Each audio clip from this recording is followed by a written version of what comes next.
Okay, so we talked about synaptic transmission, yes, no, maybe? Yes. Excitatory, inhibitory neurotransmitters. Yes. Okay, impulse processing. Processing and integration are two techniques or two aspects of this that I put under one heading. This is what happens in the CNS. This is what determines whether or not your brain actually makes the connection and whether or not you are actually able to successfully, say, recall a memory, such as a taste, make a link to a memory and a face, note the appropriate response that you want to have to the memory of that face. You smile at them. If it's your ex, you frown at them. You get the idea? And all of this takes place in the CNS. These involve what we call neuronal pools. And these are neurons that are located specifically, solely, and totally in the CNS. What page are you on in the book? We are on page 391, section 10.6. Electronic page is 135. And yes, I locked the door. I'm doing that so those people who continually show up late, we can let that when they come in. These neurons that are located specifically within the CNS are called interneurons. And they synapse with each other. And the connections they come up with can be incredibly complex. And those connections can form connections with other networks. You get an idea here? And what happens, we see those. You need to start getting here on time. That's what happens when you don't.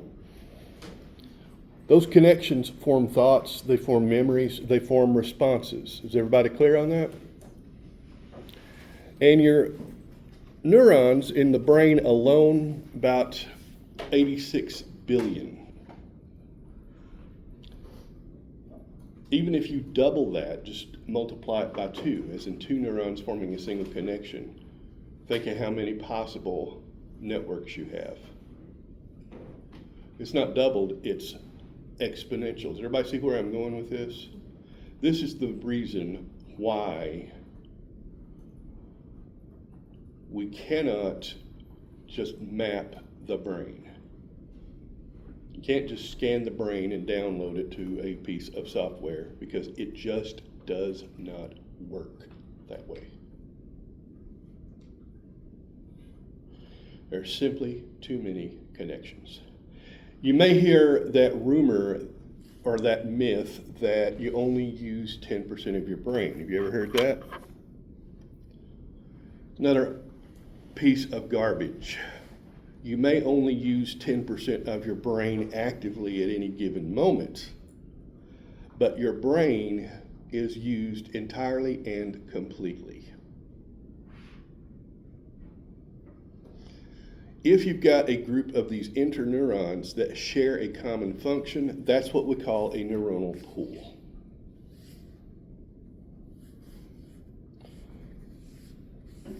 They receive input from other neurons, which may be part of other pools, and in turn, they generate a coherent output. You might want to underline that word coherent or comprehensive. Coherent means they're all acting towards the same goal. Comprehensive means pretty much everything that's involved in that response. So when I am talking, for example, I am processing visual stimuli from the electronic form of the textbook. I am combining it with knowledge that I've acquired over my lifespan and in my training as a biologist, I integrate those, and I want to make sure that you acquire that knowledge, so I speak sentences that convey that knowledge. I have to make sure that I am listening to my voice and saying the appropriate words, correct?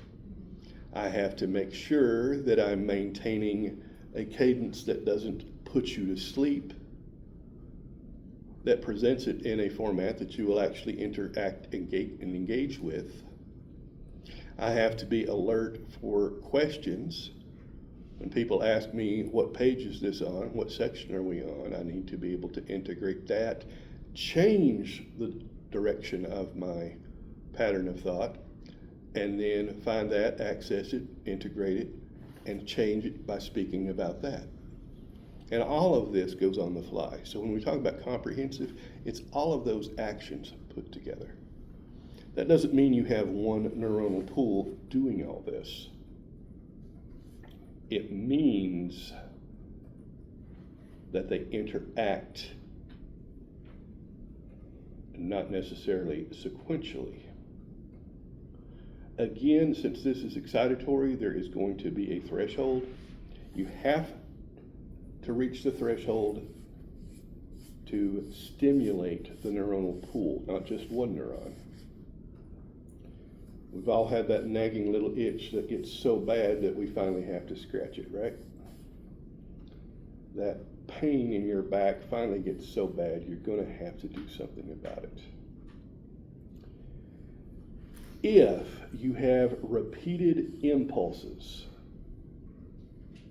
from the same stimulus, that means that particular stimulus becomes more likely to cause an impulse. We call that facilitation.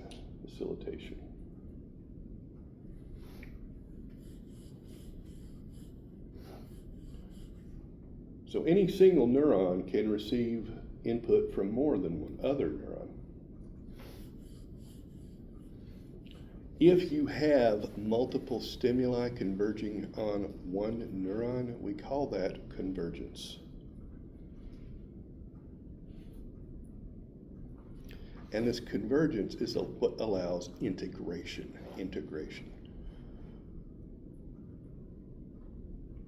I see the object coming towards me. I heard the bang of the cars colliding, and that causes me to interpret those two into an appropriate response, which is to duck.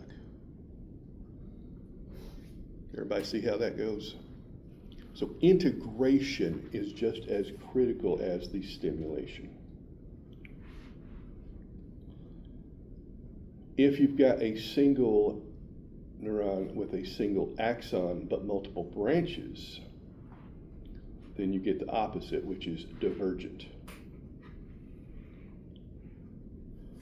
This is essentially a chain reaction.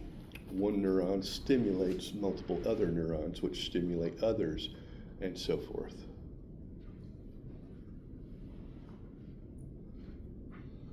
And this leads to some really, really interesting things. Does anybody know what a heuristic search algorithm is? Oh boy. How many of you have ever taken a math class higher than algebra? Wow. I'd highly recommend you get as much math as you can. Let's say you are searching for a way from point A to point B. Everybody with me? But there's no straight line. Instead, what you've got are multiple branches leading out, and each one of those branches, you see where I'm going with this? Your goal isn't just to get from point A to point B, it's to get there in the most efficient way possible. Is everybody clear on that? A heuristic algorithm is one that does not search every possibility. Instead, it weighs probabilities. Which one is going to be more probable? Which one will be less probable? And as a result, the more your brain works over time, the more you learn to trim those extra branches. So instead of trying to search all at one time, you go straight this way. You may take short side branches, but generally you go straight to the source. Pretty cool, isn't it?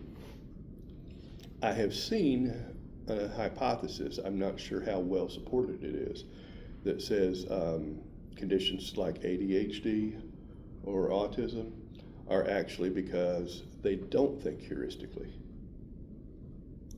You're continually scanning all of the probabilities. There's some evidence for that, there's some evidence against it. But I want you to understand what a heuristic search is. Has everybody got that? Veronica? Any questions? So this integration is processed heuristically.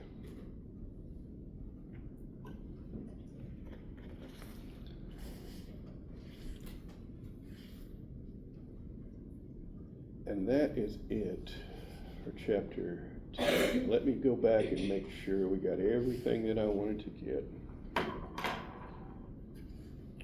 So here's kind of a review for you. Chapter review, everybody with me? Know the different divisions of the nervous system, CNS and PNS. When you get to the PNS, make sure you know the difference between the afferent and the efferent systems. And when you're looking at the efferent or motor system, make sure you know the difference between the somatic or conscious and the autonomic or subconscious. Voluntary versus involuntary. Questions on that? Know what a neuron is. Know what the glial cells are. Know the difference between those two. The neuron itself has one function, and that is the nerve impulse. The glial cells are the ones that support the neuron.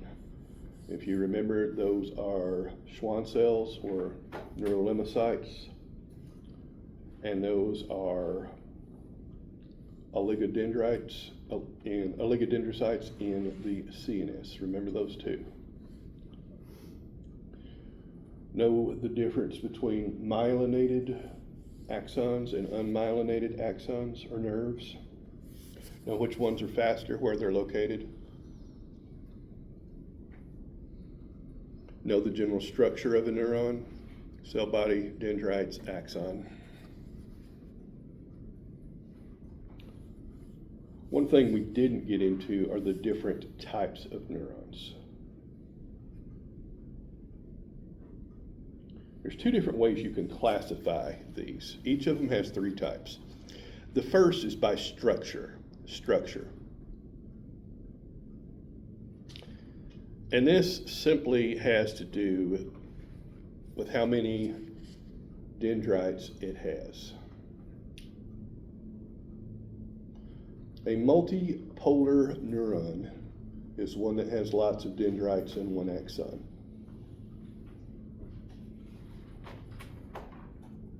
A bipolar neuron has a single dendrite and a single axon.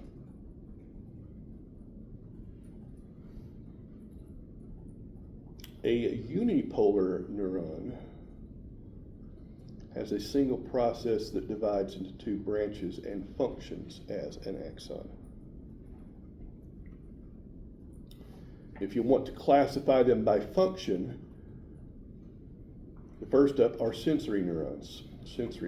Those are the ones that are located in the PNS that bring in information. Interneurons, those are the ones in the CNS. And then motor neurons. Those are the ones that send the impulses out of the CNS to the effectors, either muscles or glands. Table 10.1 on page 376 will help you with that.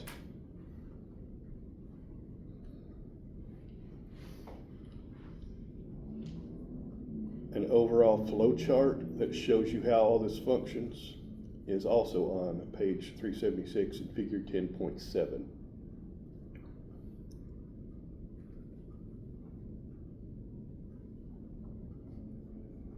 So everybody got that? So the neuroglia, or the glial cells, depends on the location. In the PNS, you've got the Schwann cells, which we've already talked about. Those are the ones that lay down the myelin sheath. You also have what we call satellite cells. Satellite cells.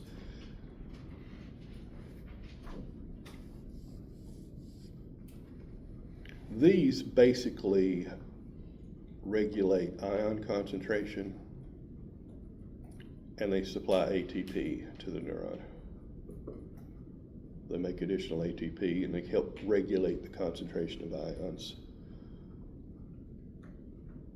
We've talked about how neurons pump potassium and sodium in and out, but you've also got to make sure that you have potassium and sodium around the neuron for it to pump in and out, right? So if you end up running low on one of those, the satellite cells will supply it. A little bit more complicated in the CNS. I've already mentioned the oligodendrocytes. Those are the CNS equivalent of the Schwann cells laying down that myelin sheath. They also help regulate nerve growth.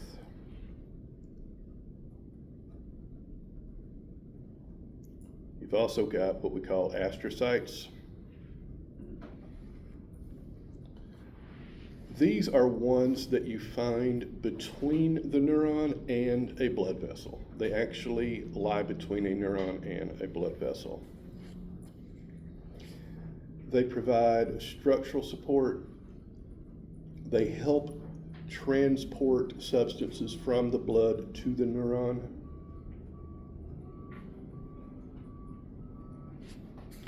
They also help form what we call the blood-brain barrier. The blood-brain barrier. Not going too fast.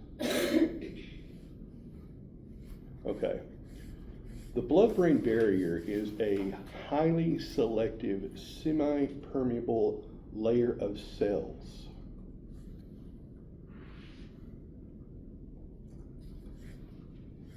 And what it does is it protects the brain from toxins and pathogens.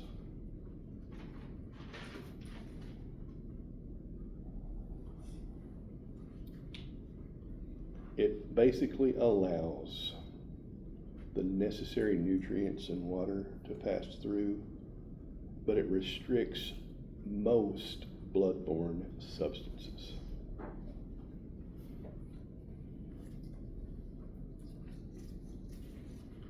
About the only things that can freely get across it are small, non-polar molecules.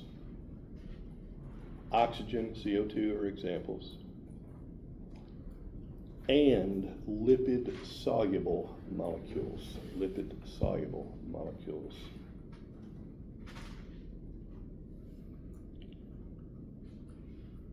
Glucose can get delivered to the neuron, but it has to use a special mechanism to pass through the barrier.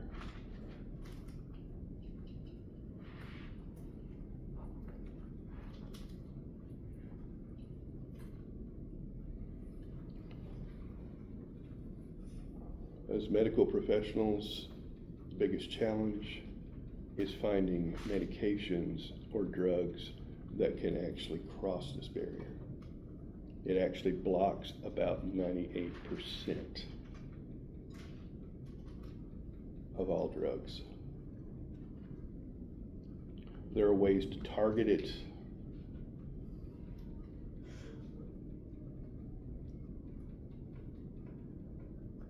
But it's a fairly complicated arrangement.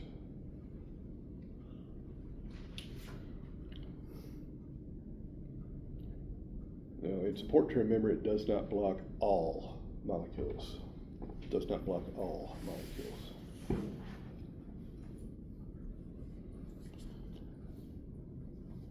It's mostly composed of these astrocytes, but it also contains epithelial tissue in the form of endothelial cells, and another type of specialized cell called a pericyte, Pericyte. The pericytes help regulate the permeability of the barrier.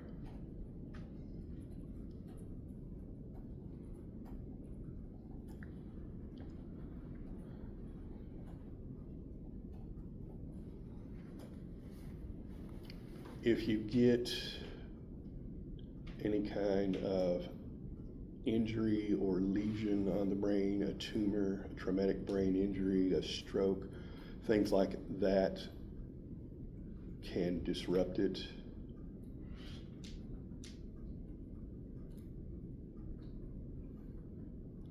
You also have to be concerned about things like meningitis, which is an infection of the lining of the brain.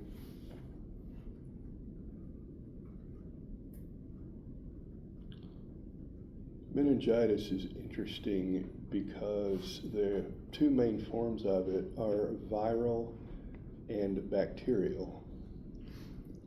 And if you've ever studied infectious diseases, you know that viruses are generally considered to be probably the more dangerous category because the types of drugs and number of drugs that are available to treat them is pretty limited compared to bacteria. Bacteria, we've got so many different antibiotics to choose from.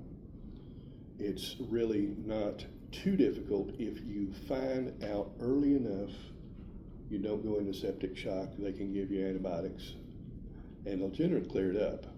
I mean, you think about the Black Death, 1348 to 1350, you had about 25 million people died worldwide from that. That's a bacterial infection. 1 out of every 3 people in Europe. Did you know that we still have the plague today? If you get the plague, do you know what they will do for you? They will write you a prescription for probably about a 10-day to 2-week run of some antibiotic like erythromycin or ciprofloxacin and say, take this twice a day, and you take it and you are cured. The Black Death, yes. No big deal.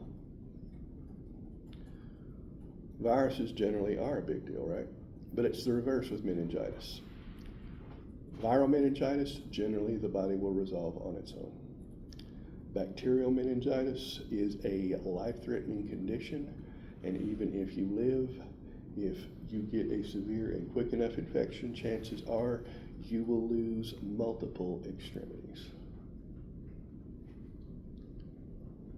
The reason being, your blood vessels will constrict so much to keep blood flow going to the critical parts of your body, which is the torso, trunk, head, that your fingers, toes, eventually hands, feet, lower limbs, lower arms, lower legs will die and turn gangrenous, literally rotting, and they have to amputate them. Yes, ma'am.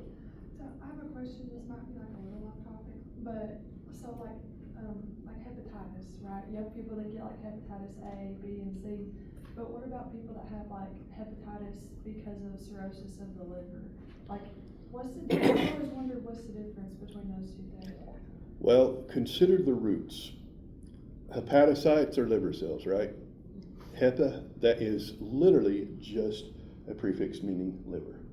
The hepatic artery is the main liver that supplies, or main artery that supplies the liver. The hepatic veins drain the liver. Does anybody know what itis means? Inflammation or infection. Literally just inflammation. So it literally means liver inflammation. The liver is basically like an oil filter or a fuel filter.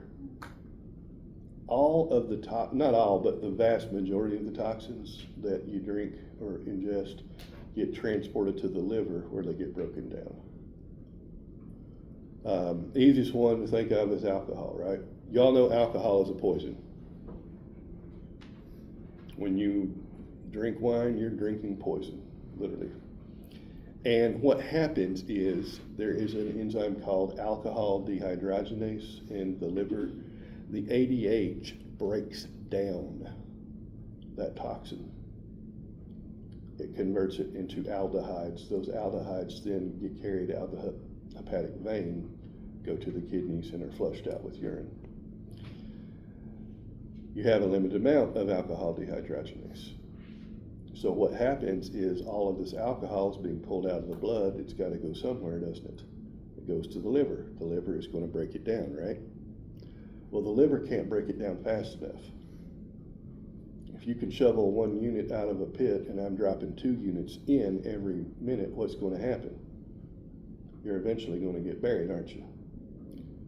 And so you're essentially flooding the liver with toxin. How's the liver going to respond to that? It's going to try to break it down, isn't it? Depending on your genetics, your overall health, age, mass, blah, blah, blah, you may be able to break down an equivalent amount. But eventually, no matter what, you're going to get such a buildup of toxin that's going to start causing damage. Cirrhosis is where the liver gets so much damage it starts to scar, and that decreases function. Hepatitis caused by viruses, A, B, and C, any of those, you have a virus that directly attacks the hepatocytes. They start dying.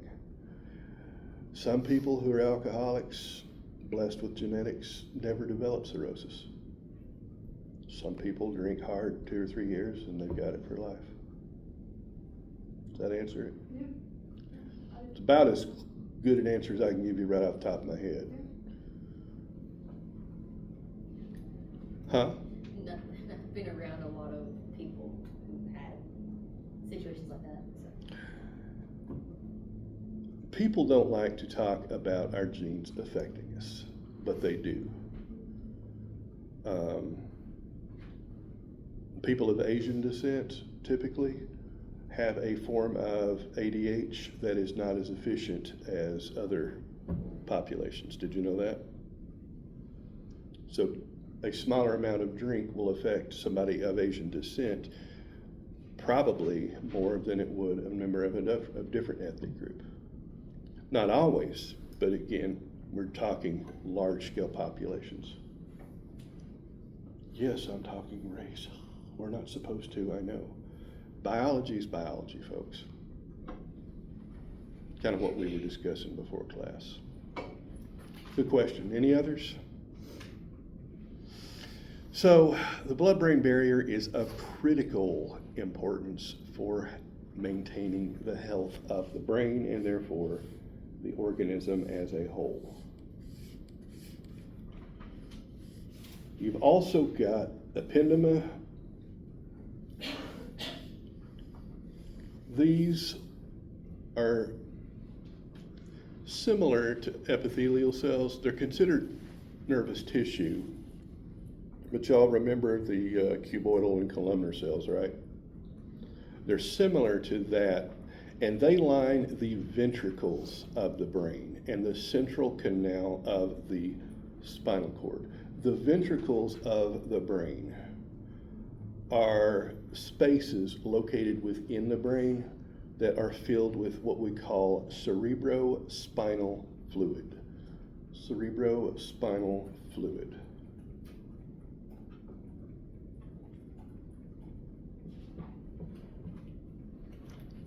And the ependema cells essentially line those cavities, and they're porous. They let things in and out of that cerebrospinal fluid. And finally, we've got the microglia or microglia. And these are very small cells scattered throughout the CNS. They provide structural support and phagocytosis. Phagocytosis literally means cellular eating. These are the ones that provide an immune response within the CNS. And they also break down damaged or worn out or dead structures and cells for recycling.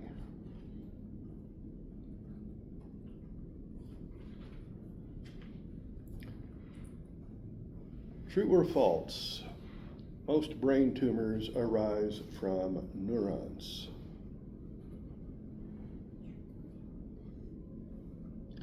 It's a trick question, and the answer is actually false. Most cancers of the brain or the spinal column are glioblastomas, glial from the glial cells, because these support cells are the ones that are typically dividing and reproducing. Does everybody see that? We don't think of them as being a major part of the brain or the CNS, because the neurons make up the vast bulk of the volume. However, the glial cells are critical. Without these cells, the neurons don't survive. Is everybody clear on that? Nodule or otherwise indicate consciousness. Okay, everybody take 30 seconds to stand and stretch. Pop your joints. What do you got, about 2 pages?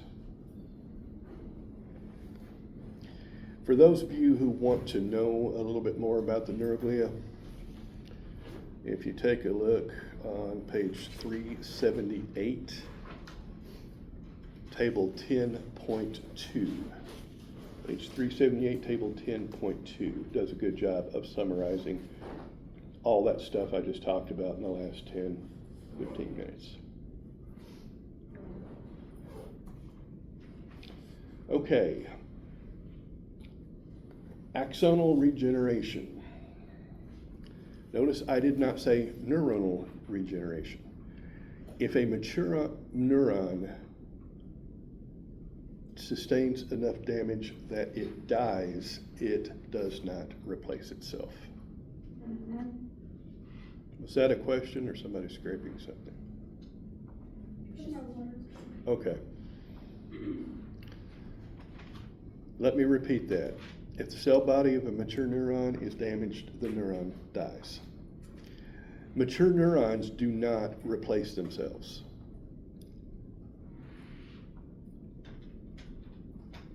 Why is that a problem?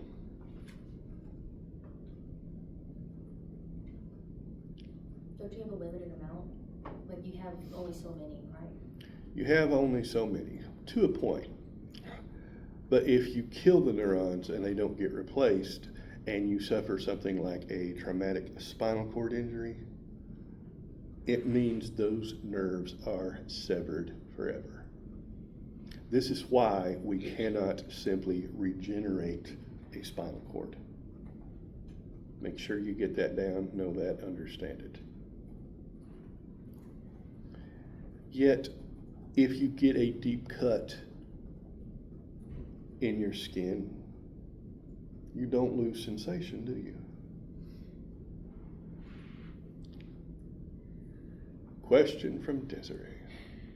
So, regarding the cuts in the skin and such, I have had an injury at one point where I've lost all feeling in one of my digits. So, they still have not returned. Is that something that would affect the whole nerve cell, or is it Most likely, yes. Okay. What I was going to point out was where are the neurons more densely clustered? In your skin or in your central nervous system? They're way more condensed in the CNS, right? If you slice the spinal cord itself, there is no doubt that you are slicing neurons. You see where I'm going with this? Yet remember what I said about how long the axon could be compared to the cell body? So if you actually sever an axon in your peripheral nervous system, chances are very good you did not sever the cell body. Does everybody see that?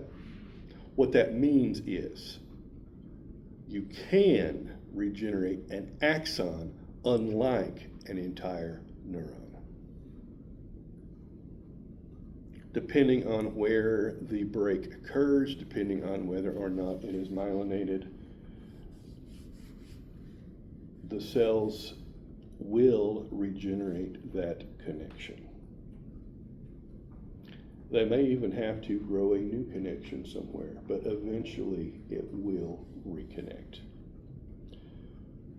You don't have to know the entire process, but if you're interested, figure 10.10 on page 378 shows you how that works. The key is the axon has a limited regenerative capability. The nerve body, or the neuron itself, does not. Do I need to repeat that for anyone?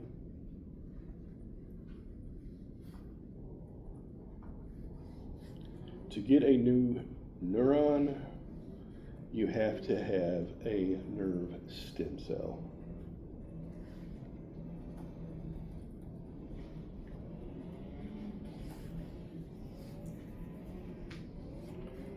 Okay, so cell membrane potential, make sure you know what that is, know what causes it, know the difference between a resting potential and an active potential. Know what a threshold is. Make sure you understand the role of polarization, depolarization, and repolarization in the nerve impulse. Basically, you've got polarity as the action potential goes down. It depolarizes. Eventually, it repolarizes, and you're ready to fire again. Thank you, Harley.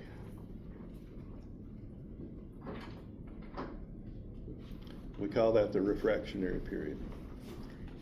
Glad you could be with us today. Sorry. Thank you for coming in. So does everybody understand those concepts? Make sure you know which types of nerves are fastest and which ones are slowest on the impulse. I'm not going to ask you to be nitty-gritty detail. The key thing I really want you to get is understanding that if they're myelinated, they're faster. If they're unmyelinated, they're slower.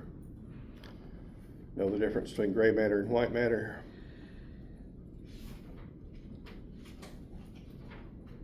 Know what the synapse is. Synaptic vesicles, neurotransmitters, neurotransmitter reuptake.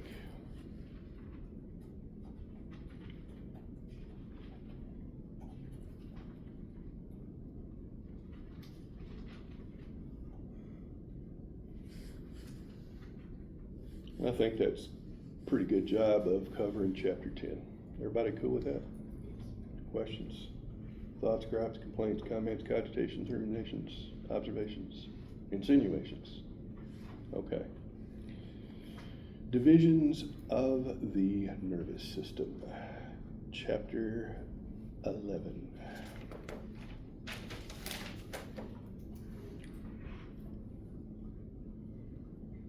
We're still taking the exam today? Are we still taking the exam today? Yes, Do we have extra time in lab? yes, in lab. Talk about it in lab. Everybody got that? All right. So if you remember, the first main division that we talk about are CNS versus the PNS. The central nervous system, the brain and the spinal cord.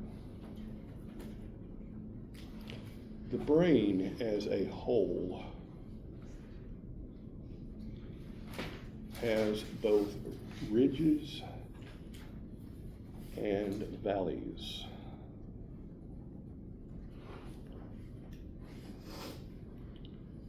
These ridges are called gyri, G-Y-R-I. G-Y-R-U-S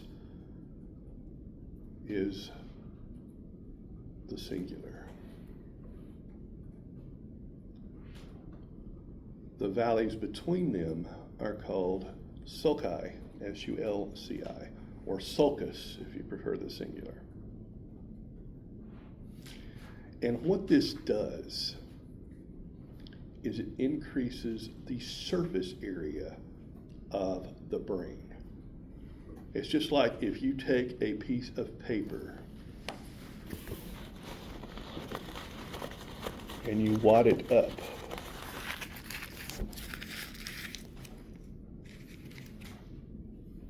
I have taken what was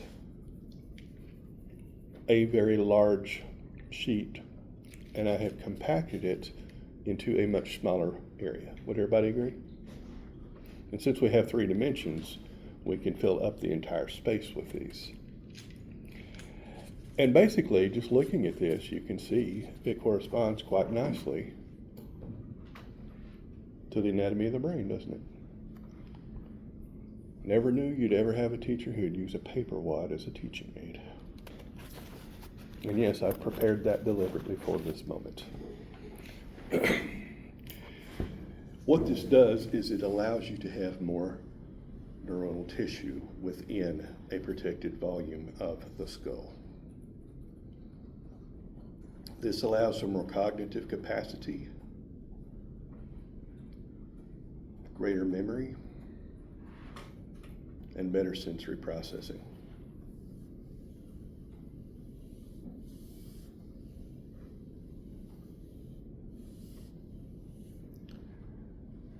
Something that is distinct from this are very, very deep furrows within the brain. And these are called fissures. Y'all have been looking at the brain in lab and you have seen the main fissure down the middle, haven't you? That's why you have a right half of your brain and a left half of your brain. Those different hemispheres are connected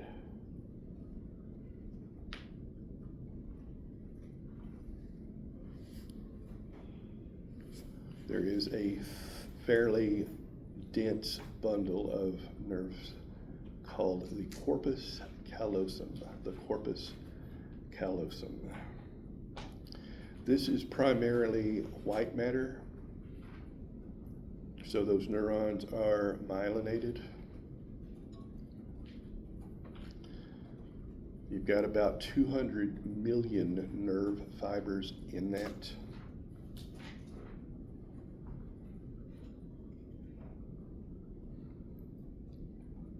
And it facilitates communication between the hemispheres of the brain.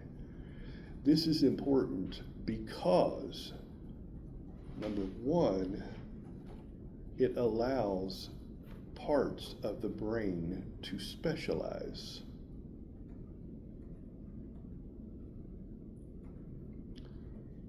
Number two, by maintaining this communication, it allows the brain as a whole to function as a single unit. So you can have specialization, but it is still ultimately going to be a single unit.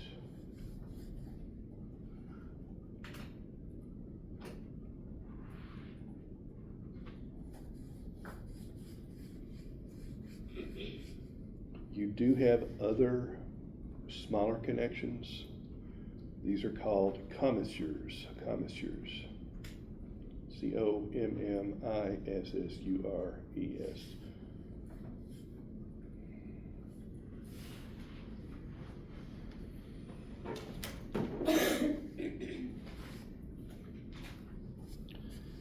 And I am certain if you have ever gotten involved in any kind of basic discussion of psychology, whether or not it was a serious academic discussion or just people shooting the breeze, you've probably heard the terms right-brained and left-brained. Am I right?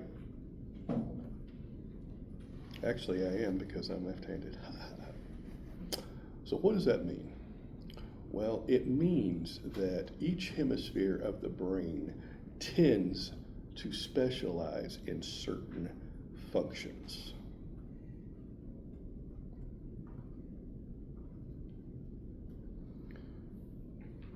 The interesting / weird part of this is that each hemisphere controls a different side of the body. So the right hemisphere of the brain actually controls the left side of the body.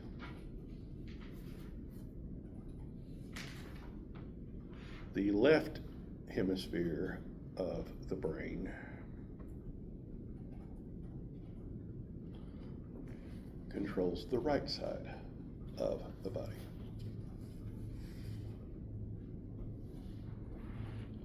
So a lot of people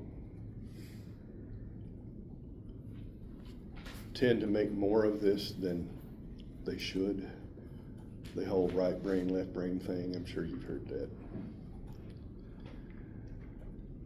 Even when it comes to handedness, it's generally not engraved in stone.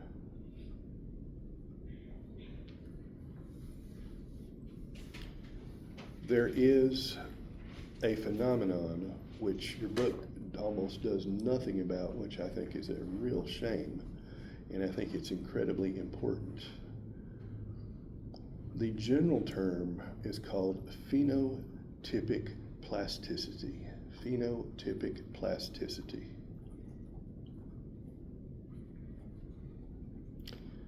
What does that mean? Well, in genetics, the genotype is what the DNA codes for, right? The phenotype is the observed trait. What a lot of people seem to forget in this process is that the environment plays a role. The environment plays a role in this.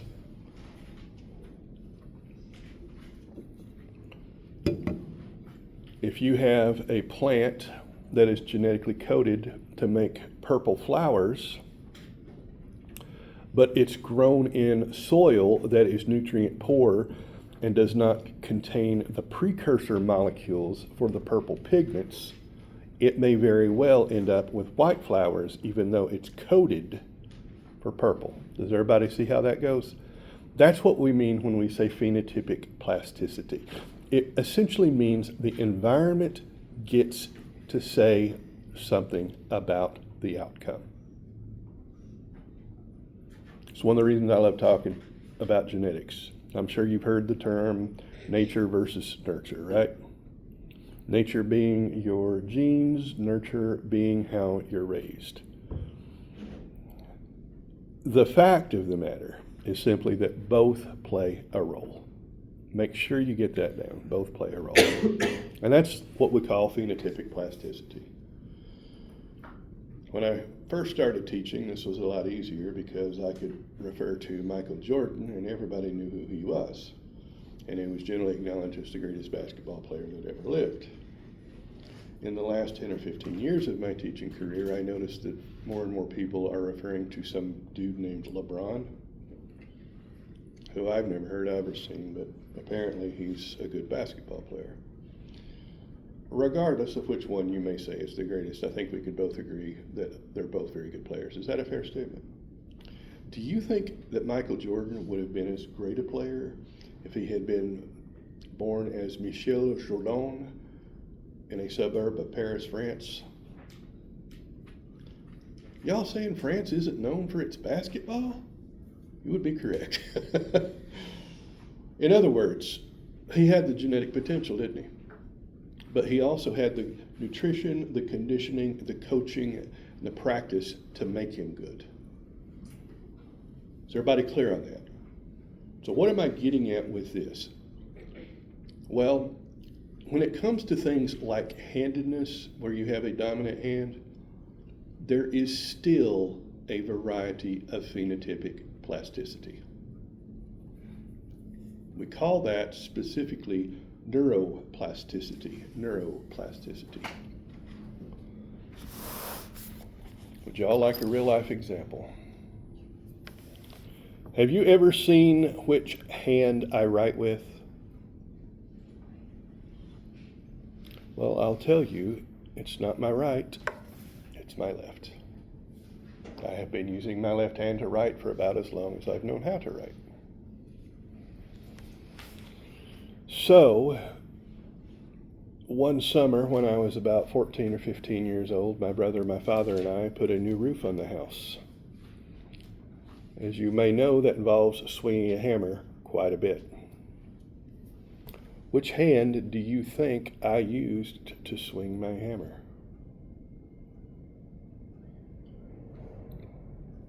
Well, if I'm right-brained and left-dominant, that would say my left, right? Actually, I used my right, because that was the first time I had really learned how to properly use a hammer. Rather than just doing this little tap, tap, tap, you grab it by the end and you swing it hard. Well, the person who taught me that was my father.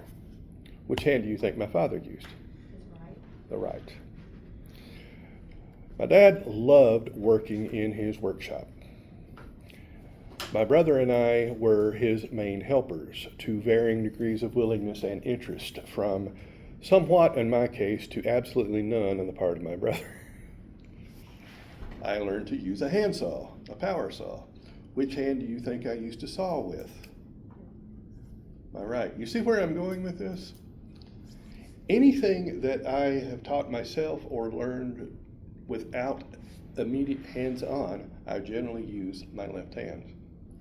When it comes to a lot of practical activities, I use my right, because it was very much me and my father one-on-one. Some of them I switch. When I first learned tennis was about the same time I was learning to roof. I had a pretty good, strong forehand. Then our coach started hitting balls to the left side rather than the right side. So I did what I thought anybody would do. I put the racket in my left hand and swatted the ball back. And my coach let out a sound that was kind of halfway between a croak and a screech. She apparently had never seen anything like this. And she said, "Do that again." So I start off, and she said, "No, put it in your right hand." And I said, "But you're going to hit it to left." She said, "Yeah." So she hit it to left. I threw it over and did it again. She screeched again. "No, you're not supposed to do that." And I said, "Why not? I've got two hands." She said, "You're supposed to do what we call the backhand." So I learned I have a weak backhand. But when I'm allowed to switch, I do pretty good. Why? Because I don't really have a strong preference. I'm not truly ambidextrous. I can't truly use either hand. Not equally well. I tend to pick one or the other. The only thing I really do well with both hands would probably surprise you. And that's fencing. When I first learned to fence as a freshman in college, my coach taught everybody like everybody learned, which is right-handed. You ever looked at a fencing foil? It's got a little S in the handle, so it fits perfectly in line with your hand when you're thrusting. all of the gear they had was right-handed. So I learned to fight right-handed. I was not strong, but I could do it confidently. And then our instructor took to the mat himself, and he wanted to mess everybody up, because he is a natural lefty. He had a left-handed foil. And people did not know how to fight him, because it was the near opposite of everything they learned. What do you think I did? When he stepped up there left-handed, I switched. Did he catch me? Oh yeah, no question. But he immediately, he stopped the match right then. And he said, "You prefer that?" And I said, "Yes." He says, "It's obvious." But I had already learned right-handed. So what he did was, he let me use his own custom foil and taught me how to fight left-handed. You wanna really mess with somebody in a fencing match? Sit up there, you salute, and then you switch. They don't know what to do. And then for the very next match, you switch back. I could not learn to do that today. Most of you probably could. Do you know why? Harley looks like she has the answer. Because of neuroplasticity. Your brain does not finish developing until your mid-20s. Generally about, I think it's 25. Have you ever noticed how quickly young people learn things? You ever noticed how hard it is for people my age or older to learn things? That is because your brains are still developing, so you still have a high neuroplasticity, which means you're not set. It's one of the reasons we try to teach people as much as we can, as young as we can, because your brain is essentially wiring itself as you age. Pretty wild, isn't it? Much later in life, I think I shared with you that my father developed Parkinson's, right? Before he did that, about 7 or 8 years before the Parkinson's developed, he had fallen down a set of stairs and shattered his elbow. It broke in 17 places. It was a compound fracture, came out the back.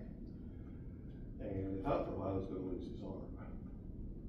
They finally managed to stabilize it. But this is the total range of motion he had in his right arm. That was it. Now he could still shave himself because his shoulder worked, but you see what I'm saying? And it was incredibly hard for him to try to do things left-handed. He never really fully developed it. I went from being his shop helper to be the one that was doing the majority of the work. He still had the brains, that was very obvious. He could look at a pile of lumber and say, this will be not a birdhouse, but a bookcase. I look at it and I see a pile of lumber. He would literally just tell me, okay, measure here, cut here on this side, clamp here, use this amount of glue, don't cut it thicker than that, make sure. It's just like he has this vision in his head, but he can no longer put it together. See where I'm going with this? Neuroplasticity means that as the brain develops, it can change pathways. One of the reasons I learned so many different things to do left-handed, or right-handed, was because I was taught from a young age. I have a limited number of things I can do using both of my hands. Fencing, I mentioned. I can actually eat with either hand. Which hand do you think I normally use with my fork and spoon? Right. I guess because my parents are both right-handed and taught me good table manners. I never thought anything of it till one day when I was in college and I'm writing something in my notes and I'm shoveling cereal into my mouth. And Lynette Baldwin comes and sits down across from me with her tray, and after about 2 minutes, she finally says, "Stop that." Lynette was never the most pleasant of personalities. She hadn't had her coffee this morning, so she was not even as less pleasant as she normally was. And I didn't know what I was doing, and I said, what? She said, writing and eating, how do you do that? I got two hands. Never occurred to me I'd do it. If something happened to me today and I were to injure my left hand, I doubt I could learn to write right-handed. I could learn a few things, but it would be much more difficult. If it happened to you, you'd probably adapt a lot better. Does everybody understand what neuroplasticity is, what it means? Define it basically as potential. Potential.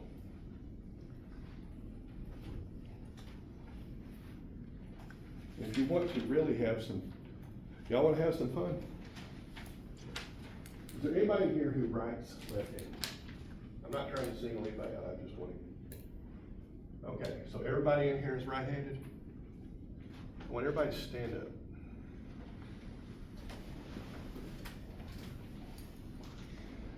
Make sure that you have a room for take a step or two. So go wherever you need to go. All right. Take one step forward. Did anybody use your left foot? So you right-handed people are left-footed. Didn't know that, did you? That's all I wanted to show you.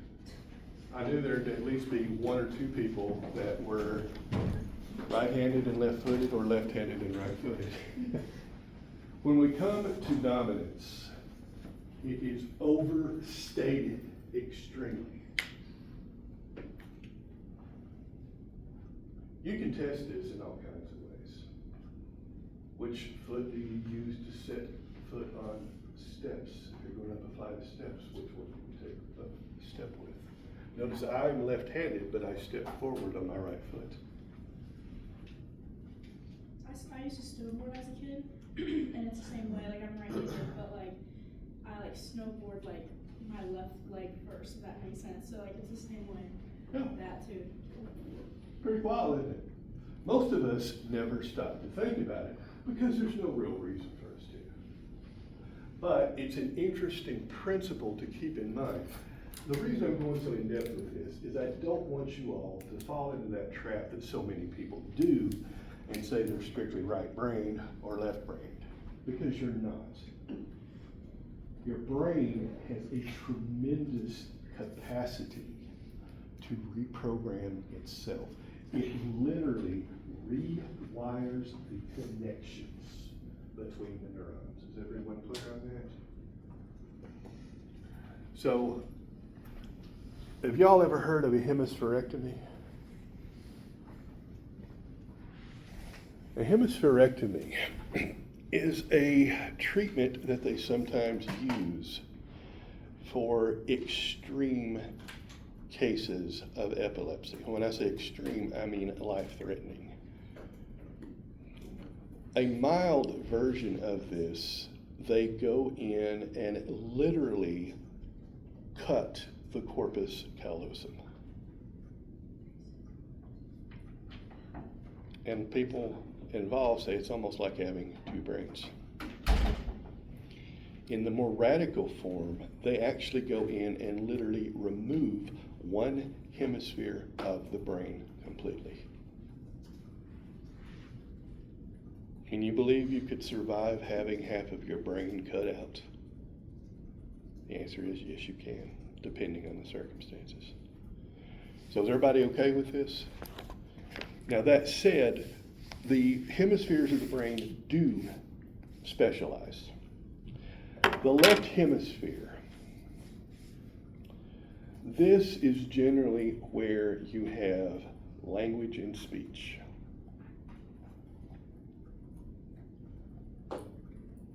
Speaking, reading, writing.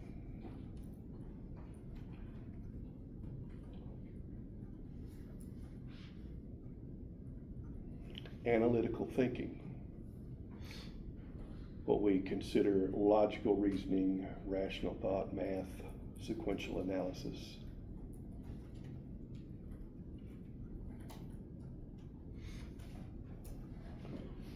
Detail processing. Specific details. The car that struck me was blue. It was not a dark navy blue, nor was it a light baby blue. It was a light medium blue, more like a royal blue. See how detailed that was?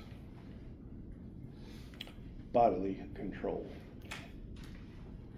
Motor functions and sensations for the right side of the body.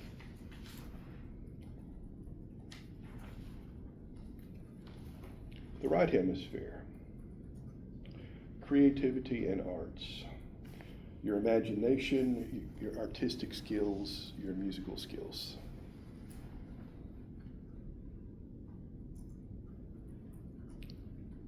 Spatial reasoning, S-P-A-T-I-A-L. What on earth does that mean? Literally understanding where things are in space. Ranges, proximity, shapes, maps. Veronica and Aslan are right on a straight line here, but my left side of my brain tells me that Veronica is closer and Aslan's farther away, even though I'm not wearing my glasses. It helps me know that even though I can't see Aslan's face because I'm not wearing my glasses, I know she's not Haley because Aslan's the one who always sits there while Haley sits there. But I guarantee you, if the two of you switched, I wouldn't have known that without my glasses. That's the left side of my brain. Has everybody got that? Holistic processing, the big picture.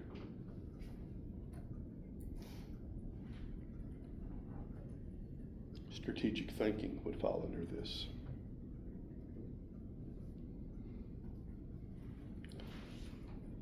Pattern recognition.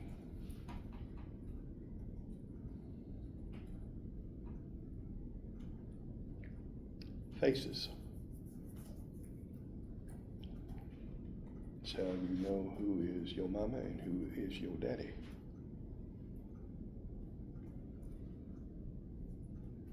Emotion, feelings.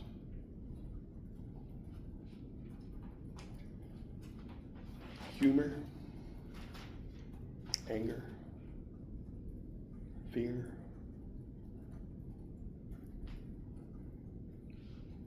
social context,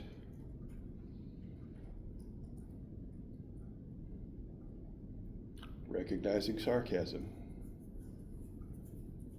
understanding irony,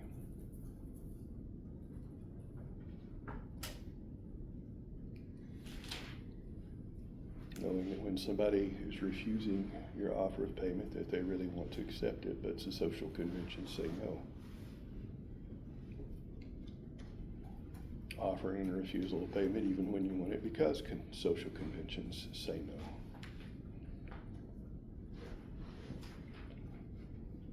And finally, also bodily control.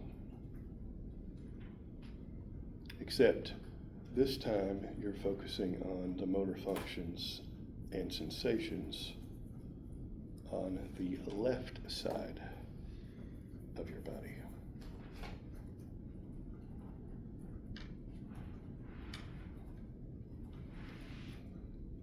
So make sure that you understand that these hemispheres are distinct, they're specialized, they have contralateral control, meaning right controls left, left controls right.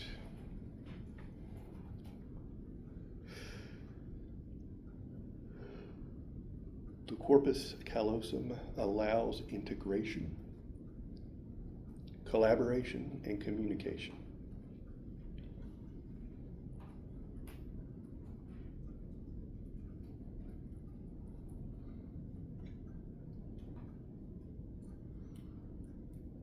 They don't act completely in isolation, in other words.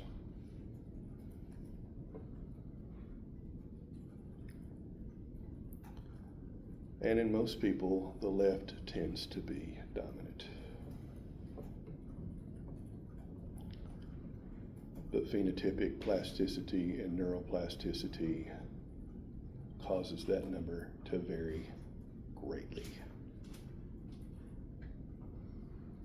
Who is more likely to recover from an identical traumatic brain injury? Me or Jace? Probably me. Probably you. Why? Neuroplasticity. Because you have a higher neuroplasticity. Very good. There is a reason that older folks tend to be more conservative.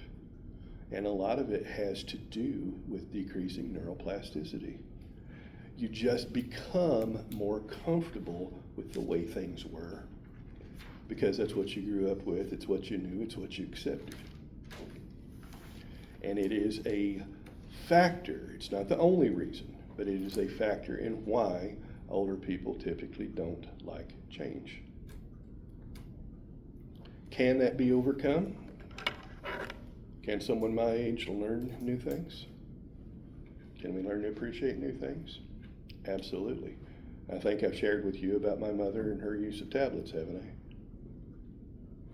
She's 86. About 3 or 4 years ago, she asked me to show her how to use my tablet.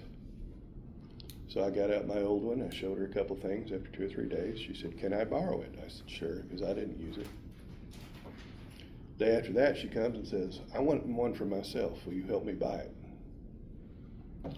Today, she has 3 of them. And she still borrows mine when hers runs out of juice. I think we finally got the TV working again over spring break. That was the first time we'd had it working since about fall break. Because Mom doesn't watch TV, she streams. But notice that it took her 2 or 3 days to learn the basics. And that was one-on-one, and she got to learn it at her own speed. She does not use Facebook. She hates Facebook. She actually had an account and took it off. When she wants to find out what the special is on the weekend of the restaurant she always goes by on Saturday, does she look it up online herself? She comes in and says, "Can you look and see what they're having down there today?"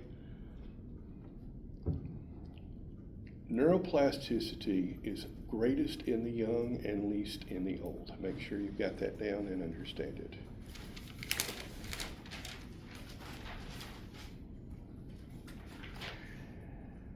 How extreme can it be? Well, I mentioned Phineas Gage, didn't I? The guy that got the iron rod straight up through his... We talked about how it completely changed his personality. Have you ever heard of a prefrontal lobotomy? What they do is they stick equivalent to an ice pick in through your eye socket, literally go above your eye. They turn it and back and forth, and the sharp instrument just essentially destroys the prefrontal lobe of the brain. In the 50s, even into the 60s, that was actually thought of as a valid treatment for certain mental illnesses. Phenotypic plasticity means that people who received that treatment when they were younger were able to retain more of their personality and recover better than people who had it as older. Is it possible even for an older person to overcome a traumatic brain injury? Yes, it is. I have a good friend who suffered not 1, but 3 IEDs in Iraq. And the third one is the one that killed him. They didn't think he would make it until the dust off. They got the medevac chopper in there. They didn't think he would live long enough to reach the field hospital. Got to the field hospital. They didn't think he would live long enough to go to Landstuhl in Germany. They flew his wife in from the States to meet him in Landstuhl so she could say goodbye. But against all odds, he not only made it all that way, he came out of the coma. He recovered almost fully. He still has a little bit of dragginess in certain motions on his right side. His personality was a complete 180. Before this, as he said, I was a bunghole. After this, he's a nice guy. That's what he always jokes. But I honestly tell you, if you were to talk to him in person, you would never know he'd ever had this happen to him in his early 30s. And he's doing fine today. Any questions? We'll call it there. See you at 11 o'clock.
What time are we doing the exam? What time are we doing the exam for the brain? In the lab, Yeah, but what time? Like the same as normal, like the 11:40.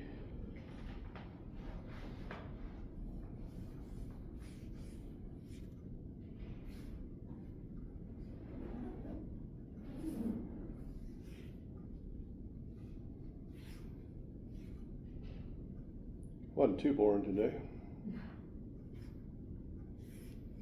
I'm on, new medications, and I don't think they're working. And what? I'm on new medicine, so I don't think it's working. I was Yeah. fidgeting a lot. Tried something new because my pulse rate was up at 143 as my normal for a little while. Wow. Yeah. So I was like, maybe I should not be taking stimulants for that. It wasn't too good.